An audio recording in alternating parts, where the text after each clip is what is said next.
মলয়া জোৰণীয়া জেনাকু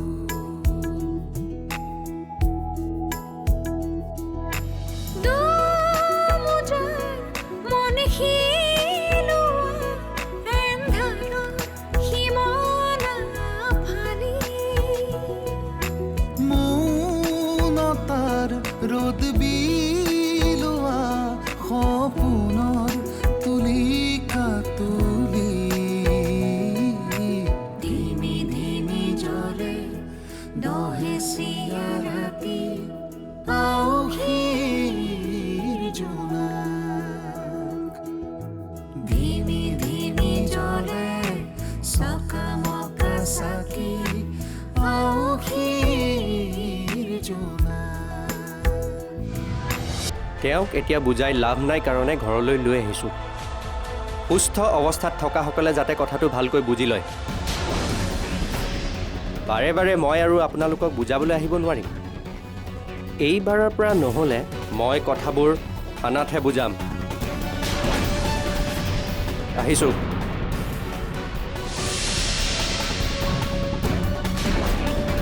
মানৱতাৰ খাতিৰত হ'লেওতো মোৰ কোনোবাই খবৰ ল'ব পাৰিলে হয়। মইনো ইমান অলাগতিয়াল কেনেকৈ হ'ব পাৰোঁ? মোৰ বাবে কাৰো ইমান সময় নাইকিয়া হ'লনে? সাধাৰণ বস্তু এটা ভাঙিলেও মানুহে সেইটো জোৰা লগাব বিচাৰে। আজি মই সিমানখিনিৰো যোগ্য নহয়নে? এইবোৰ মই কি দেখিছোঁ মই নিজে নাজানো। মোক সি বেয়া ব্যৱহাৰ কৰিছে। ৰ'বা ৰ'বা, তুমি কন্দা কটা নকৰিবা। মই আছোঁ নহয়, সকলো ঠিক হৈ যাব। মই কাইলৈকে ঘৰলৈ গৈ আছোঁ। তুমি সোনকালে আহা। এই অৰ্ণৱহঁতৰ ঘৰৰ মানুহবিলাকৰ কাৰ্যকলাপত মই বৰ দুখ পাইছোঁহে। নেপায় নেপায় নেপায়, মানুহ ইমানো এনেকুৱা হ'ব নেপায়। খুৰাদেউৰ দৰে নাতিনীয়েকটোতো নহ'লেই, ঘৰখনৰ এজনো মানুহ তেনেকুৱা নহ'ল। খুৰাদেউৰ মৃত্যুৰ পিছত তেওঁৰ শৰীৰটো ভোগজানলৈ এবাৰো নিনিলে।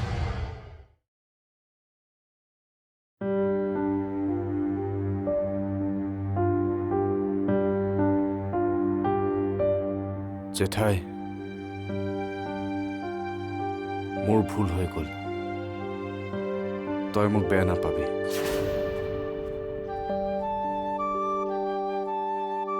তই বোলে কালি ৰাতিৰ পৰা একো খোৱা নাই? যা কিবা এটা খাই ল, মোৰ কাৰণে চিন্তা কৰিব নালাগে। এইবোৰ কৰিবলৈকে দেউতাই তোক বাহিৰত পঢ়ুৱাইছিল। ৰাতি মদ খাই মাতলামি কৰিবলৈ শিকাইছিল। ছি, পুলিচে আহি তোক ঘৰত থৈ যায়হি। তোৰ এই আচৰণবোৰ দেখি মোৰ চকু কপালত উঠিছিল। তোক মই কিমান বিশ্বাস কৰিছিলোঁ।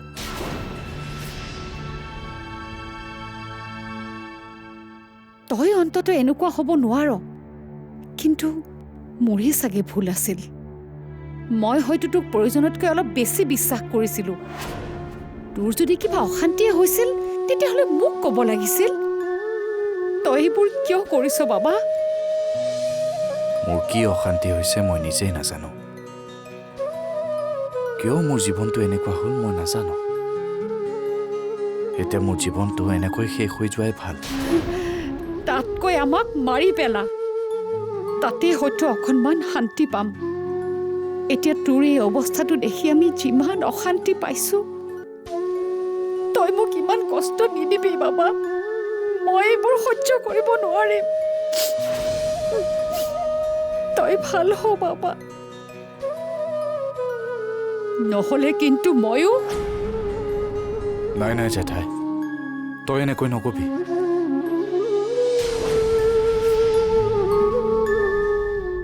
ছাৰ, আপুনি এই ৰিপৰ্টটো চালে সকলো কথাই গম পাব। ছাৰ, মই এই অঞ্চলটোত থকা সকলো মানুহক সোধপোছ কৰি গম পালোঁ যে সত্যদুৱাৰা কয়লা চিণ্ডিকেটটোৰ লগত জড়িত থকা কথাটো 100% সঁচা। আৰু তেওঁৰ লগত জড়িত আছে তেওঁৰ দুজন সহযোগী য়াছিনুৰ আৰু উৎপল। ছাৰ ইহঁত দুটাৰ এগেইনষ্টে থানাত আগৰ পৰাই কেছ ৰুজু হৈ আছে। আচ্ছা, তেওঁলোকৰ ব্যৱসায় অকল ইয়াতে নহয়, উজনি অসমৰ পিনেও চলি আছে। গুৱাহাটীৰ নিচিনা এখন চহৰত এনেকুৱা অবৈধ ব্যৱসায় এটা চলাই থকাটোতো সহজ কথা নহয়। তেওঁলোকৰ লগত নিশ্চয় কোনোবা ডাঙৰ অফিচাৰ বা মিনিষ্টাৰ জড়িত হৈ আছে। হয় ছাৰ, আৰু ছাৰ দিনৰ ভাগত ৰাস্তা কাষত ৰখি থকা ট্ৰাকবোৰে ৰাতি হ'লে এই অবৈধ বেহাৰ কাম আৰম্ভ কৰে। সিহঁতক এবাৰ নাকি লগাব লাগিব। হয় ছাৰ। ইমান দিনে চৰকাৰক কৰ ফাঁকি দি আহিছেতো, এতিয়া এই অবৈধ ব্যৱসায় উৎখাত কৰিব লাগিব। মই ইহঁতৰ ব্যৱস্থা কৰিম। বৰুৱা ছাৰ। বাহিৰত এজন ৰিপৰ্টাৰ ৰৈ আছে নহয়? হয় ছাৰ। তেওঁক মাতি আনক। আপুনি ইমান দিন ছুটী লৈ আহিলে, ছাৰ। এতিয়া এই কেছটোত আপুনি লাগক। হ'ব ছাৰ। ঠিক আছে, যাওক।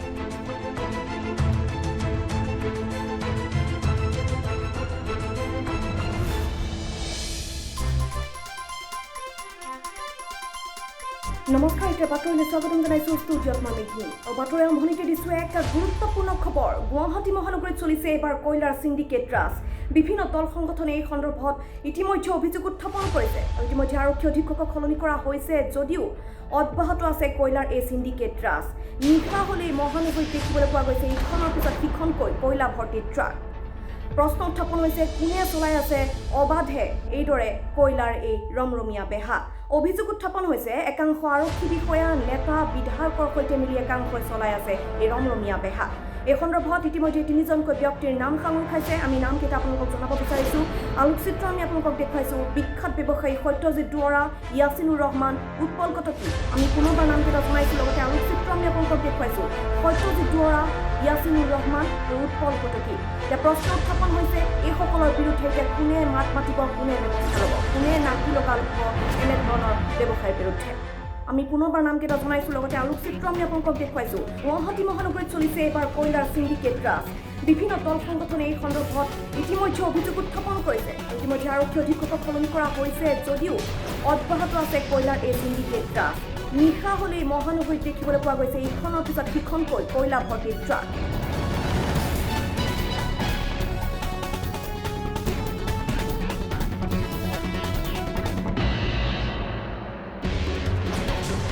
অভিযোগ উত্থাপন হৈছে একাংশ আৰক্ষী বিষয়া, নেতা, বিধায়কৰ সৈতে মিলি একাংশই চলাই আছে এই ৰমৰমীয়া বেহা। এই সন্দৰ্ভত ইতিমধ্যে 3জনকৈ ব্যক্তিৰ নাম সাঙুৰ খাইছে। আমি পুনৰবাৰ নামকেইটা জনাইছোঁ, লগতে আলোকচিত্ৰ আমি আপোনালোকক দেখুৱাইছোঁ। সত্যজিৎ দুৱৰা, ইয়াছিনুৰ ৰহমান আৰু উৎপল কটকী।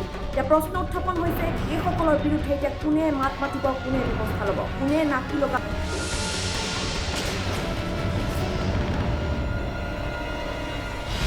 গুৱাহাটীৰ দৰে মহানগৰী এখনত ইমান ডাঙৰ অবৈধ ব্যৱসায় এটা চলাই থকাটো কম সাহসৰ কাম নহয় ছাৰ। কিন্তু এইবাৰ ইহঁতক মই নাকি লগামেই। ইহঁতক ইমান সহজে সাৰি যাবলৈ দিব নোৱাৰি। মাৰ অৱস্থাৰ কথাটো তুমি জানাই। মই এতিয়া গম পালোঁ দেউতাই মাক কিয় কিডনেপ কৰিছিল। এইবোৰ তুমি কি কৈছা? তোমাৰ দেউতাই এইবোৰ কৰিছিল? এইবোৰ মোৰ লগত কি হৈ আছে মই একো ধৰিব পৰা নাই বৰ্ণৱ। আপোন মানুহবোৰকে মই বিশ্বাসত ল'ব পৰা নাই। কিছুমান কথা আপোনাৰ পৰা লুকুৱাই থৈছিলোঁ বৌ, কিন্তু এতিয়া নকৈ নোৱাৰি। বৰ্ণৱদাৰ উৎপাতবোৰ দিনে দিনে বাঢ়িবলৈ ধৰিছে, সেয়েহে আহিল। কি উৎপাত? মদ নহ'লে বৰ্ণৱদা থাকিবই নোৱাৰে। দিনে ৰাতিয়ে খালি মদেইহে চিনি পায়। কি ধান্দাত থাকে দাদাইহে জানে।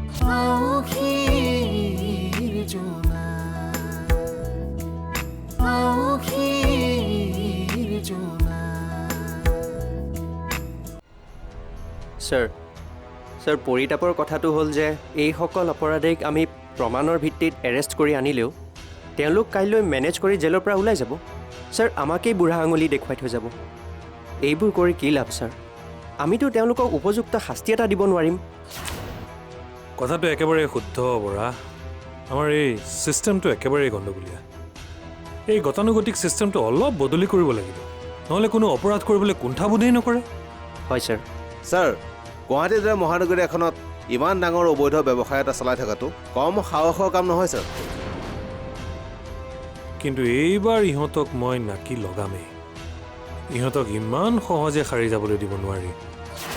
বৰুৱা ছাৰ। বৰা ছাৰ, আপোনালোকে প্ৰত্যেকটা পুলিচ আউটপোষ্ট আৰু হেডকোৱাৰ্টাৰত মেছেজ পঠাই দিয়ক যে এই অবৈধ ব্যৱসায় বন্ধ হ'ব লাগিব। আৰু ৰাতি ৰাতি কোনকেইখন চেক গেট মেনেজ হৈ আছে সেয়াও ওলাব লাগিব আৰু এই উৎপল কাকতি আৰু ইয়াছিনুৰ ৰহমান ইহঁত দুটাৰ সম্ভেদ ওলাব লাগিব হয় ছাৰ মই চিটি SP ছাৰৰ সৈতে কথাটো আলোচনা কৰি আছোঁ আপোনালোক যাওক কামত লাগক গৈ হ'ব ছাৰ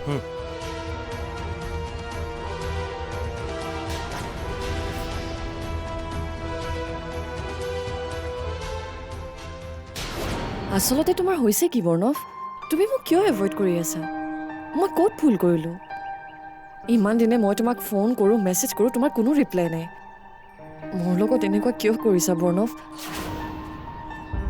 কি হ'ল তুমি একো নোকোৱা কিয় মই যদি কিবা ভুল কৰিছোঁ মোক কোৱা ইফালে দেউতাৰো নিউজ ওলাইছে দেউতাই কয়লা চিণ্ডিকেটত ধৰা পৰিছে মাৰ অৱস্থাৰ কথাটো তুমি জানাই মই এতিয়া গম পালোঁ দেউতাই মাক কিয় কিডনেপ কৰিছিল এইবোৰ তুমি কি কৈছা তোমাৰ দেউতাই এইবোৰ কৰিছিল এইবোৰ মোৰ লগত কি হৈ আছে মই একো ধৰিব পৰা নাই বৰ্ণৱ আপোন মানুহবোৰকে মই বিশ্বাসত ল'ব পৰা নাই মোৰ নিজৰ মানুহবোৰে মোৰ লগত এনেকুৱা কিয় কৰিছে তোমাক মই সকলোতকৈ বেছি বিশ্বাস কৰিছিলোঁ বৰ্ণৱ কিন্তু তুমিও আজিকালি মোৰ লগ এৰি চলা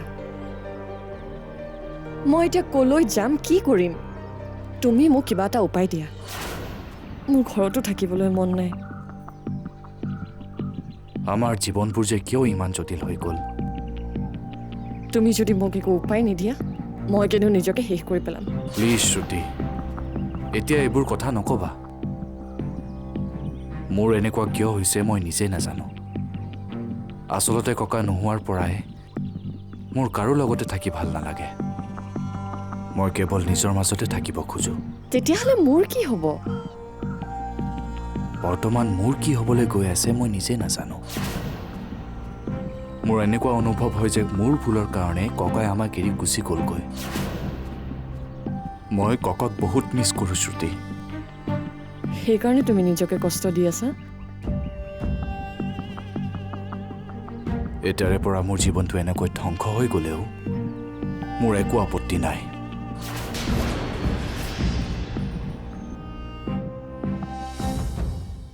বিনয় তুমি হঠাতে এনেকৈ ওলালাহি যে ঘৰত সকলো ঠিকে আছেনে ক'তনো ঠিক আছে বৌ ঘৰখনৰ পৰা একেবাৰে টালি টোপলা বান্ধি গুচিহে আহোঁ নেকি ঘৰখনৰ অশান্তিবোৰ দেখি দেখি মোৰ আমনি লাগিছে বিনয় কি হৈছে কথাবোৰ ভালকৈ কোৱাচোন বৰ্ণৱদাক লৈ ঘৰখন এতিয়া প্ৰায়ে অশান্তি কিছুমান কথা আপোনাৰ পৰা লুকুৱাই থৈছিলোঁ বৌ কিন্তু এতিয়া নকৈ নোৱাৰি বৰ্ণৱদাৰ উৎপাতবোৰ দিনে দিনে বাঢ়িবলৈ ধৰিছে সেয়েহে আহিল কি উৎপাত মদ নহ'লে বৰ্ণৱদা থাকিবই নোৱাৰে দিনে ৰাতিয়ে খালি মদেইহে চিনি পায় কি ধান্দাত থাকে দাদাইহে জানে মন গ'লে ৰাতি ওলাই গুচি যায় কেতিয়াবা গাড়ীতেই শুই থাকে আৰু কেতিয়াবা মানুহ নুঠোঁতেই গাড়ীখন লৈ ওলাই গুচি যায় ক'লৈ যায় বাৰু ক'ব নোৱাৰোঁ অনবৰত কেৱল নিচা আজিকালি য'ত ত'ত যাৰে তাৰে লগত কাজিয়া কৰে বাইদেৱে চিন্তাত পাৰ নোপোৱা হৈছে কেতিয়াবা ৰাতি এপৰলৈকে ঘৰলৈ উভতি নাহে ফোন কৰিলেও ফোনটো ৰিচিভ নকৰে আৰু কেতিয়াবা খং উঠিলে মোকেই জধে মধে গালি পাৰে শ্ৰুতিৰ লগত যায় নেকি নাই নাই অকলেই থাকে শ্ৰুতি বাইদেউৰ লগতো নাযায় কি হৈছে মই নাজানো বাইদেউলৈ বেয়াই লাগে ভিন্দক ফোন কৰি মাতিলেও নাহে এতিয়া অকলে সেই মাইকী মানুহজনীয়ে বাৰু দাদাক কেনেকৈ চম্ভালে কওকচোন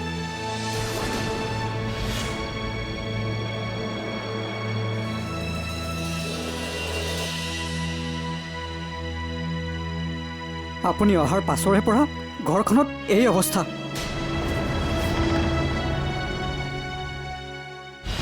আজি ককা ঢুকুৱা প্ৰায় 3 মাহেই হ'ল সেইবোৰ ভাবি কি লাভ কি ক'লা তুমি ককা মোৰ জীৱনৰ পৰা হেৰাই গ'ল আৰু মই এইবোৰ কথা ভাবিব নালাগে তুমি জানানে ককা মোৰ কাৰণে কি আছিল ভগৱান ককাই মোৰ কাৰণে জীৱনটোত বহুত কিবা কিবিয়ে কৰিলে কিন্তু মই ককাৰ কাৰণে একোৱে কৰিব নোৱাৰিলোঁ এতিয়া আপুনিয়ে কিবা এটা কৰক বৌ আৰু আজিকালি ড্ৰিংক কৰি ইমান জোৰে গাড়ী চলায় ওচৰ চুবুৰীয়াই দাদাৰ কাণ্ড কাৰখানাবোৰ দেখি ভয় খাইছে ভগৱানে নকৰক কেতিয়াবা কিবা ডাঙৰ অঘটন নঘটিলেহে ৰক্ষা। মইনো এতিয়া কি কৰিব পাৰোঁ কোৱাচোন? আউসীৰ জোনা, আউসীৰ জোনা। কিমান আশা কৰিছিলোঁ জীৱনটো ৰঙীন কৰিম, তুমিও একেলগে সুখী হৈ থাকিম। এইবোৰ কি হৈ গ'ল? মোৰ দেউতাৰ ঘটনাটোৱে মোক বহুত টেনশ্যন দিছে প্ৰণৱ। আচলতে মই এইবোৰ কথা ককাক ক'বই নালাগিছিল। মই অৰুন্ধতীকো কথাবোৰ ক'ব নালাগিছিল। এতিয়া মোৰ এনেকুৱা অনুভৱ হয় যে ককাৰ অবিহনে মোৰ জীৱনটোত একোৱেই নাই। যোৱা মানুহটোৰ কথাত কিয় ইমান লাগি আছা? আজি ককা ঢুকুৱা প্ৰায় 3 মাহেই হ'ল। সেইবোৰ ভাবি কি লাভ? কি ক'লা তুমি? ককা মোৰ জীৱনৰ পৰা হেৰাই গ'ল আৰু মই এইবোৰ কথা ভাবিব নালাগে? তুমি জানানে ককা মোৰ কাৰণে কি আছিল? ভগৱান! ককাই মোৰ কাৰণে জীৱনটোত বহুত কিবা কিবিয়ে কৰিলে, কিন্তু মই ককাৰ কাৰণে একোৱে কৰিব নোৱাৰিলোঁ। কেৱল তেওঁৰ মনত এখোপা দুখ দি তেওঁক বিদায় দিলোঁ। তেওঁৰ শেষ সময়ত মোক খং অভিমান কৰিয়ে তেওঁ গুচি গ'লগৈ। এতিয়া এইবোৰ কথা ভাবিয়ে মই অনুশোচনাত ভুগো। সেইকাৰণে কৈছোঁ, এতিয়া এইবোৰ কথা ভাবি একো লাভ নাই। এইবোৰৰ পৰা ওলাই আহিবলৈ মোক অলপ সময়ৰ প্ৰয়োজন হ'ব। এতিয়া তুমি ইয়াৰ পৰা যোৱাগৈ শ্ৰুতি, মোক অলপ অকলশৰে থাকিবলৈ দিয়া।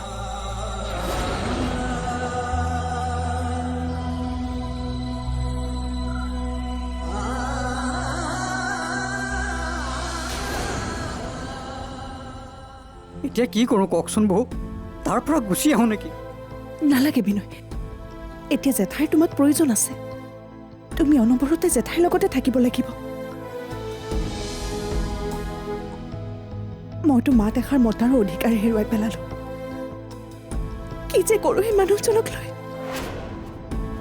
আগতে ককালৈ সমীহ কৰি চলিছিল, সেইকাৰণে এইবোৰ কাম মনে মনে কৰিছিল।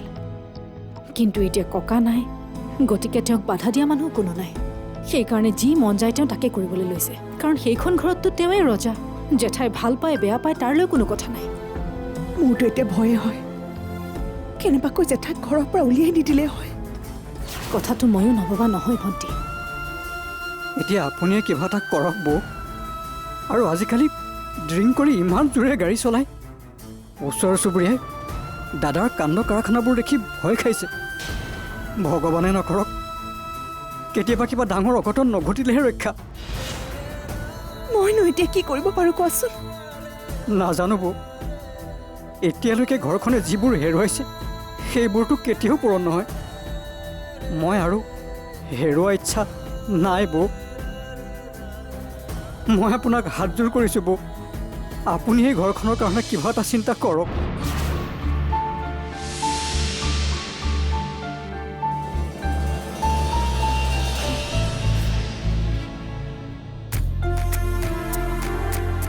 মই কিবা এটা কৰিব লাগিব। এতিয়া মই ঘৰখন ধৰিবই লাগিব।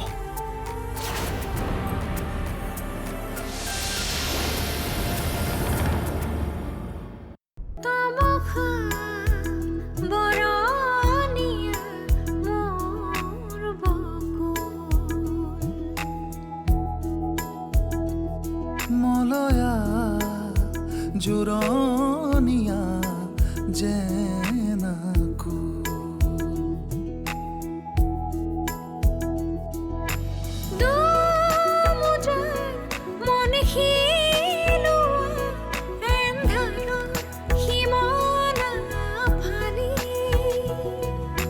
মৌনতাৰ ৰ'দ বিলোৱা সপোন